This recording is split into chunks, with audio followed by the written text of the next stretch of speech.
Então, pessoal, eu tinha gravado um vídeo sobre o Cogito de Descartes, e aí eu estava na academia aqui agora e comecei a pensar que eu devia falar alguma coisa sobre o Cogito de Agostinho, né?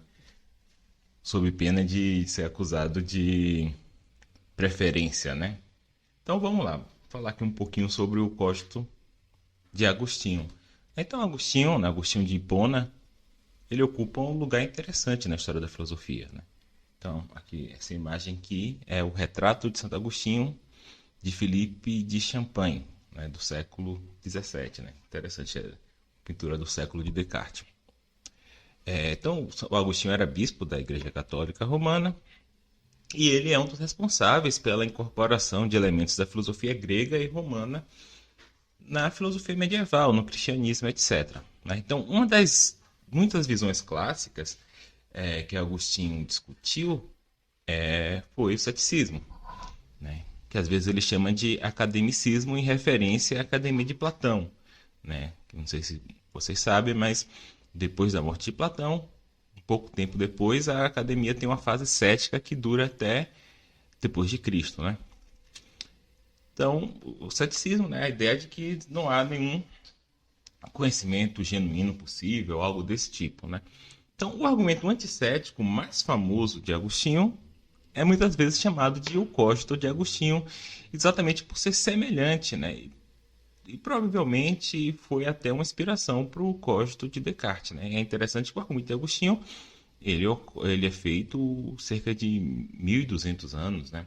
Antes do de Descartes, né? E embora, como eu falei, embora não seja claro que Descartes baseou o argumento dele no argumento de Agostinho, a gente sabe pela correspondência de Descartes que ele sim, que ele leu Agostinho, tá? Então é uma possibilidade, né? Então, tal como o Cogito de Descartes, o Cogito de Agostinho também visa estabelecer uma área imune à dúvida cética na crença eu existo, né? Inclusive, ele também parece rascunhar o mesmo tipo de redução absurdo da tese de que me engano enquanto penso que existo. Mesmo que eu estivesse errado quando eu penso que existo, ainda assim seria verdade que eu estou errado quando penso que existo e, consequentemente, eu existo.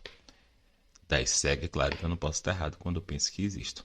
Né? Então, esse argumento de Agostinho ele não está no Contra Acadêmicos, né, que seria o livro propriamente contra o ceticismo de Agostinho, mas ele já tem alguns relances ali desse argumento no Contra Acadêmicos. E esse argumento é repetido por Agostinho em várias obras dele, né? Desde suas primeiras obras, né? Como De Beata Vita, até suas últimas, que são as sobre a Trindade, né? Então, essa aqui é a versão que está no A Cidade de Deus, né? Então, nesse livro aqui, A Cidade de Deus, o Cógito de Agostinho, aparece no capítulo 26 do livro 11. Então, vamos dar uma lida aqui, né? Nessas verdades, nenhum receio tenho dos argumentos dos acadêmicos, né? Ou seja, dos céticos, que dizem, né? Os argumentos dizem, será que te engana-te? Será que te enganares? Né? Será que, né? Os céticos levantam possibilidades de erro, né? E aí Agostinho responde, pô, eu não tenho receio porque se eu me engano, eu existo. Realmente, quem não existe, de modo algum, pode se enganar. Por isso, se me engano, é porque existo. Porque, portanto, existo se me engano. Como poderei enganar-me sobre se existo, quando é certo que existo quando me engano? Por conseguinte, como seria eu quem se enganaria, mesmo que me engane? Não há dúvida de que não me engano nisso, que conheço que existo, que conheço que me conheço. De fato, assim como conheço que existo, assim também conheço isso mesmo, que me conheço. Né? Então, o alcance aqui do argumento de Agostinho é ao mesmo tempo mais amplo e mais restrito que o de Descartes.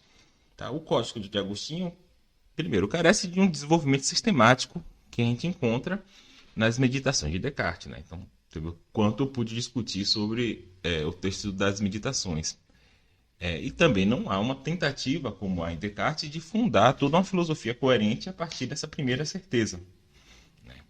Por outro lado, o Código de Agostinho não se limita à epistemologia, isso é um ponto interessante, mas também é empregado num contexto, podemos dizer assim, ético, né? Porque procura provar não apenas sua própria existência, mas também seu amor e sua vontade.